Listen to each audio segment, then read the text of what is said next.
کیا آپ نے کبھی سوچا ہے کہ نماز کا وقت آئے تو دل بوجھل کیوں ہو جاتا ہے؟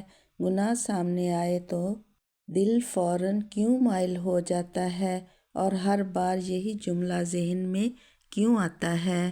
ابھی کر لیتے ہیں، توبہ بعد میں ہو جائے گی۔ یہ آواز کسی اور کی نہیں، یہ آپ کا نفس امارہ ہے۔ وہ نفس جو برائی کو خوبصورت بنا کر دکھاتا ہے، جو نیکی کو مشکل اور خواہش کو طاقتور بناتا ہے، جو اللہ کی رحمت یاد دلاتا ہے مگر اللہ کے عذاب کو بھلا دیتا ہے۔ قرآن کہتا ہے بے شک نفس تو برائی کا حکم دیتا ہے۔ سوچئے اگر نفس قابو میں نہ ہو تو جاننے والا انسان بھی کیوں پھسل جاتا ہے۔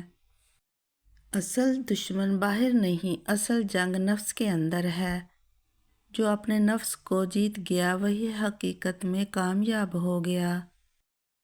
لیکن مایوس مت ہوں، اللہ نے نفس سے بڑی چیز دی ہے، توبہ، ایک سجدہ، ایک آنسو، ایک سچی ندامت، اور نفس کمزور پڑ جاتا ہے۔